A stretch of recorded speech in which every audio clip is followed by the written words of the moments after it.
बिस्मिल्लाहिर्रहमानिर्रहीम अस्सलाम वालेकुम। दुनिया में कोई भी टारगेट आपने अचीव करना हो तो याद रखिएगा, कभी भी ओवरनाइट आप कामयाबी हासिल नहीं करते। जो ओवरनाइट कामयाबी होती है वो जितनी जल्दी आती है उतनी जल्दी चली जाती है। आज एक आपके सामने एक ऐसे शख्स की कहानी रखने जा रहे हैं जिसको ताने ये दिए गए कि तुम्हारा रंग काला है, तुम छोटे कद के हो, तुम्हारी शक्ल चपरासियों से मिलती है, तुम्हारी औकात नहीं है कि तुम पीएन का किरदार अदा कर सको, तो तुम ये सोचते हो कि तुमने हीरो बनना है। और फिर जब वो कामयाब अदाकार बन गया तो आज सूरत हाल ये है कि स्टिल उसके भाई ने उसकी जायदाद हड़प ली, जिसको उसने सारा पैसा दिया, उसने अपने नाम पर प्रॉपर्टीज उसी की बीवी के साथ मिलकर हड़प ली। और फिर ये सूरत हाल आई कि बड़ी बड़ी खूबसूरत अदाकारें कहती थी कि इसका रंग तो काला है, हम इसके साथ कैसे काम करें, हमारा रंग गोरा है। ये दास्तान है एक मुस्लिम अदाकार नवाजुद्दीन सिद्दीकी की।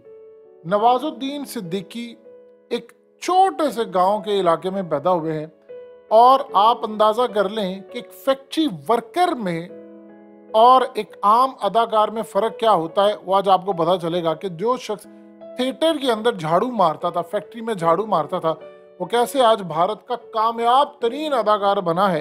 क्या जो खुद की फिल्में बना रहा है और जो चीज उसके दिमाग में थी असल में वो कैसे कामयाबी की तरफ गया, ये जरा समझिएगा। नवाजुद्दीन सिद्दीकी भारत के अंदर उन चंद अदाकारों में है जो अपने आप को कहते हैं कि मैं फनकार हूं, अदाकार नहीं हूं। यानी उनकी जो अदाकारी है या जो टैलेंट है वो दुनिया मानती है कि ऐसा भारत के अंदर वर्सटाइल अदाकार हो। जब से सीक्रेट गेम्स के अंदर उसने अदाकारी की तो दुनिया ने उसको एक बहुत बड़ा अदाकार तस्लीम किया और आज देख लिया हॉलीवुड तक ये बंदा क्या है। नवाजुद्दीन सिद्दीकी ने जब अपनी तालीम मुकम्मल की तो ये बहुत गरीब खानदान से ताल्लुक़ रखते, बहुत गरीब खानदान से। इनकी वालदा के अलावा किसी को यकीन नहीं था कि अदाकार बन सकते हैं। अब आप देखिए कि सूरत हाल ये है कि इस शख्स ने पहले फैसला किया कि मुझे कोई अच्छी जॉब मिल जाए। एक देहाती और आम, यानी आप गांव में पैदा होते हैं तो आपकी क्या ख्वाहिश होती है कि मैं कोई नौकरी कर लूं एक अच्छी जगह पर। वो कहते हैं कि मैंने साइंस में ग्रेजुएशन की, उसके बाद घूमता रहा, एक फैक्ट्री में काम मिल गया, छोटी सी, एक फैक्ट्री से दूसरी फैक्ट्री, तीसरी फैक्ट्री। वहाँ किसी शख्स ने मुझे ये कहा कि थिएटर में काम कर लो, वहाँ पर बहुत ज़्यादा फ़ायदा है, ये इस तरह मार धाड़ करके काम करना नहीं पड़ेगा, मुश्किलात नहीं करना पड़ेंगी, वहाँ तुम अदाकारी के जोहर दिखाओगे और बड़ा आसान है काम। तो उसने कहा कि मुझे जब ये समझ आई बात कि ये चीज़ एक आसान है तो मैं फिर उधर चला गया। उन्होंने कहा थिएटर में जाकर मैंने जब दाखिला लिया तो वहाँ पर मैं सफाई करता था, झाड़ू मारता था, कभी लोगों को चाय पिलाता था। कोई ऐसा काम नहीं है जो मैंने छोड़ा हो। उन्होंने कहा कि स्टेज के पीछे काम करते हुए लोगों को चाय पेश करता, कभी कुछ करता। वहाँ पर किसी ने कहा कि एक थोड़ा सा रोल है, किसी को चाहिए तो कोई बंदा लेकर आओ, तो मैंने आगे होकर कहा कि मुझे दे दे आप। तो उन्होंने कहा एक किरदार मुझे मिला जो एक लाइन का था, फिर उसके बाद 2 लाइनें मिली मुझे।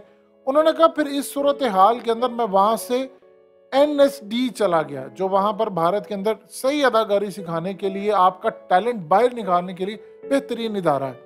उन्होंने कहा जब मैंने घर वालों को कहा कि मैं ये काम करना चाहता हूँ तो सबने मेरा मजाक उड़ाया।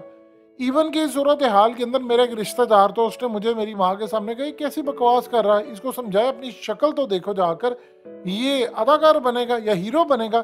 इस जैसे लोग कहते, मैं जब जाता था किसी जगह पर ऑडिशन के लिए, कोई पता चला यहाँ पर ऑडिशन हो रहे हैं, तो मैं वहाँ पर जाकर जब ऑडिशन देने के लिए जाता तो गार्ड मुझे देखता तो वो कहता क्या करने आए हो, कोई पीएन की नौकरी करनी है, कोई चौकीदारी करनी है। मैंने उससे कहा कि नहीं, मैं अदाकारी के लिए आया।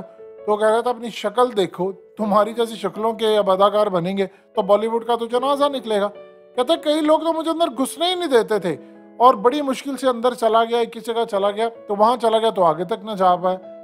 उन्होंने कहा कि इस सारी सूरत हाल में मुझे एक चीज का तो अंदाजा हो गया कि मेरा रंग गोरा नहीं है, काला है, डस्की कलर है।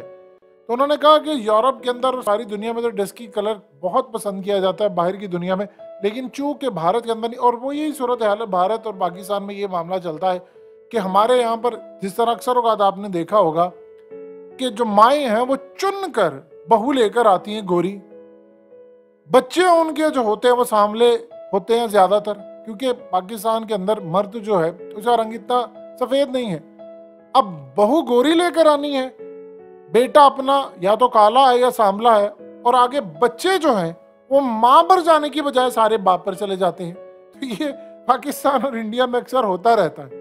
तभी सूरत हाल में उन्होंने कहा कि मैंने एक चीज तय कर ली थी कि मेरा चेहरा खूबसूरत नहीं है लेकिन टैलेंट मेरे अंदर है और मैं उसको निकालूंगा बाहर। उन्होंने कहा जब मैंने थिएटर में काम करना शुरू किया तो हर शख्स मेरी तारीफ करता था। उन्होंने कहा कि मैंने फिर फैसला किया मैंने मुंबई जाना। जब मैं मुंबई के लिए गया तो वहां पर रहना बड़ा मुश्किल था। उन्होंने कहा इतना मुश्किल था कि मैं छोटे मोटे काम करता रहा। उन्होंने कहा अगर आज मैं याद करता हूँ कि मुंबई में मैंने वो वक्त गुजारा तो एक टाइम ऐसा मेरे पास आया था कि 12 दिन हो गए थे, मेरे पास खाने के लिए कुछ ना था, जेब में पैसे नहीं थे। तो मैं एक दोस्त के घर गया, मैंने उससे जाकर भीख मांगी। उसने कहा यार मेरे पास 100 रुपया 50 तू ले ले 50 रुपया। तो मैं इतना रोया उस दिन और मैंने सोचा ये कब मुश्किल का टाइम खत्म होगा। और इस टाइम के अंदर यानी इस पीरियड को कंप्लीट होते हुए 10-12 साल लग गए और अभी तक मैं जू का तू का। मैं जब जाता गाँव लोग मेरा मजाक उड़ाते कि आ गया। उन्होंने कहा हर दफा मुझे तंज ताने और कहा जाता कि वापस आकर कोई फैक्ट्री में नौकरी कर लो, ये कर लो। उन्होंने कहा जिस गांव के अंदर मैं गया तो वो मुझे ताने कसते थे। मैं एक जगह पर मेडिकल स्टोर पर काम करता था तो वो ताने मुझे कसता था कि ये देखो, अपने गाहक के सामने मजाक उड़ाता था कि अगर कोई दवाई लेने के लिए आ जाता कि उस बंदे से दवाई ले रहे हो, ये कहता मैंने अदाकार बनना है और ये इसकी औकात है कि यहाँ पर इसको काम आता नहीं, अदाकार कैसे बनेगा। कहता मैं काम करता गया। फिर इस सूरत हाल के अंदर छोटे छोटे रोल मिले। सरफरोश के अंदर एक चोर का रोल मिला।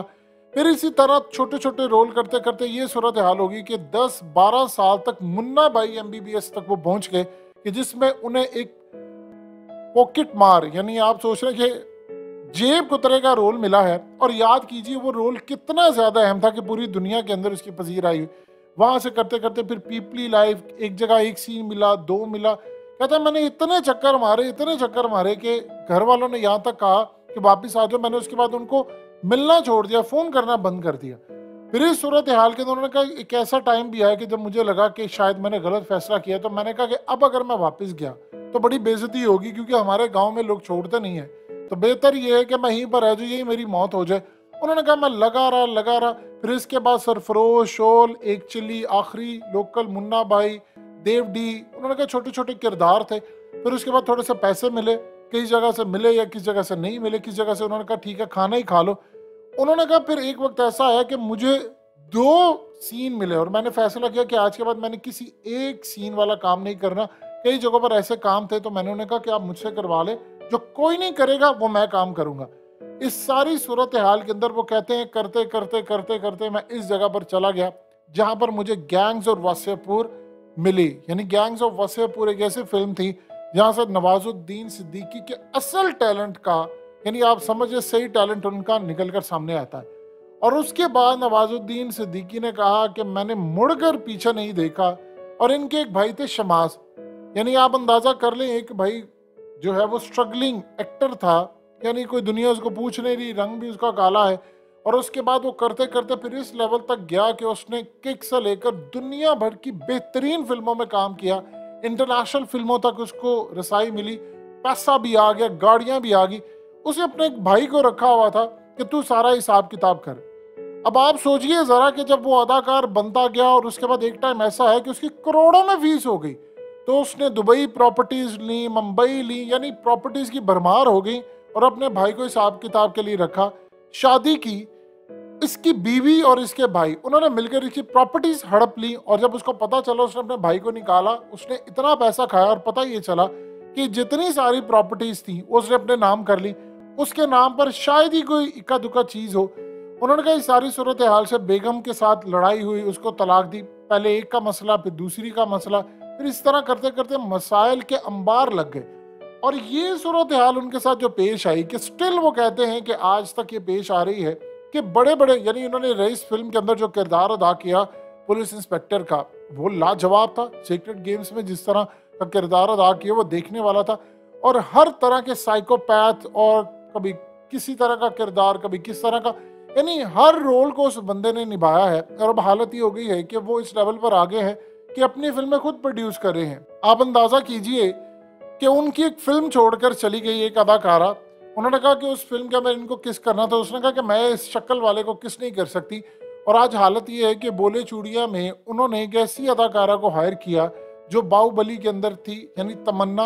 और इस सूरत हाल में वो इनके मुकाबले में इंतहाई गोरी चिट्टी हैं, लेकिन वो कहते हैं कि जब पैसा आपके पास आ जाता है तो फिर आप ये काम करते हैं। उन्होंने कहा असल में मेरी शक्ल खूबसूरत नहीं है, लेकिन मेरा टैलेंट है और लोग आज मुझे जो काम देते हैं वो मेरे टैलेंट की वजह से देते हैं।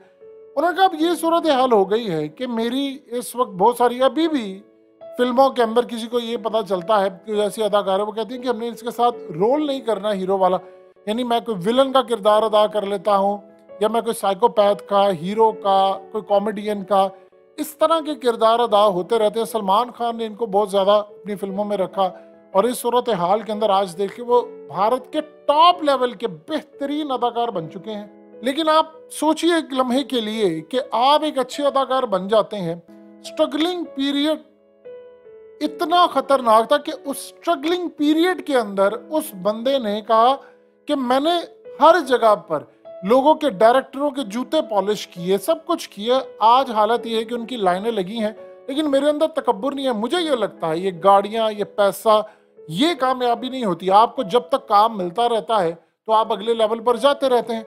तो सोचिए आपका भैया आपके साथ दगा कर जाए, आपका स्ट्रगलिंग पीरियड खत्म ही ना हो। कहते हैं कि जब मैं एक सक्सेसफुल अदाकार बन गया, जब मैं पहले जाता था गाँव तो छोटे मोटे रोल करता था, तो हर रोल में कोई मुझे, मैं चोर बना हुआ, कोई डाकू बना हो, जिस तरह मुन्ना भाई MBBS के अंदर भी उसको मार पड़ी। तो कहते जब मैं कभी गांव जाता था तो वो कहते थे पिट के आ गए, हर रोज पिट के आ गए। कहते जब मैंने गैंग्स ऑफ वासेपुर की तो उसमें मैंने बंदूक मेरे हाथ में थी और मैंने सबको उड़ा दी, दुश्मनों को मारा।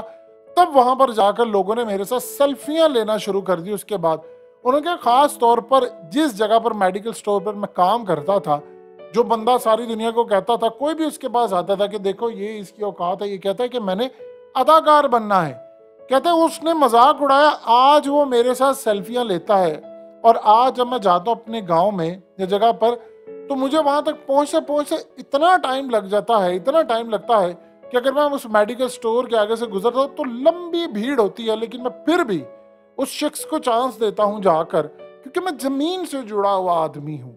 उसने अगर मुझे बुरे वक्त में जलील ना किया होता, कि मैंने फैसला कर लिया था कि मैंने इसकी जलालत से तंग आकर अब मैंने इसके पास काम नहीं करना। कहते जब मैं वहां से छोड़कर गया तभी तो मेरे फिल्मी कैरियर का आगाज हुआ, तो मैं उसको बुरा भला कैसे कह सकता हूँ। मैंने तो उसका शुक्रिया अदा करता हूँ जाकर के, अगर तू मुझे जलील ना करता, ताने ना देता, तो मेरे अंदर वो जो अदाकार बनने की चाह है वो कैसे निकल कर सामने आती। तो उसने कहा आज वो आता है तो सारे, जब मैं मिलता हूँ तो सबसे पहले जाकर सेल्फी लेता है, तो मैं कभी भी बुरा नहीं मनाता, बल्कि मैं कहता हूँ उसका शुक्रिया अदा करता हूँ।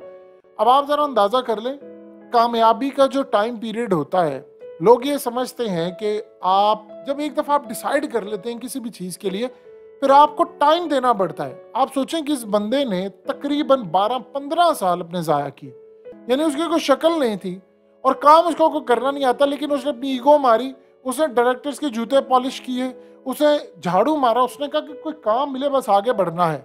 आज आप देख लें कि वो अपने घर के अंदर 50 नौकर रख सकता है, उसकी दुबई से लेकर दुनिया भर में प्रॉपर्टीज हैं, US से लेकर हर जगह उसके डंके बजते हैं, उसकी फिल्में करोड़ों का बिजनेस करती हैं।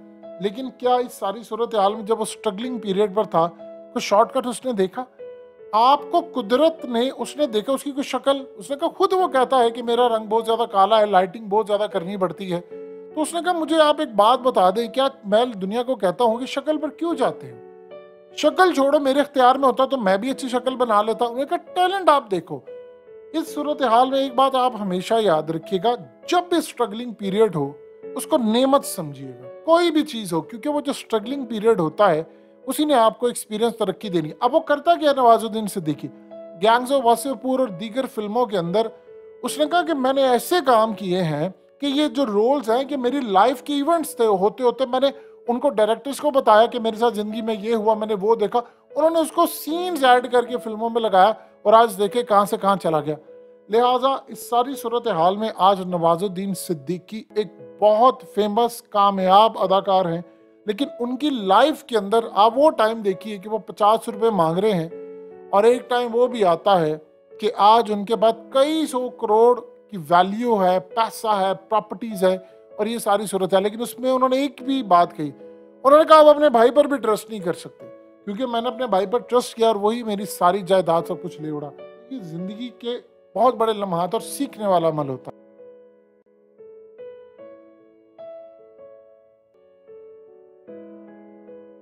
हकीकत टीवी के बैकअप चैनल हकीकत टीवी 2.0 को सब्सक्राइब करना मत भूलिए। वीडियो को लाइक करें, शेयर करें और कमेंट सेक्शन में अपनी राय का इजहार जरूर करें।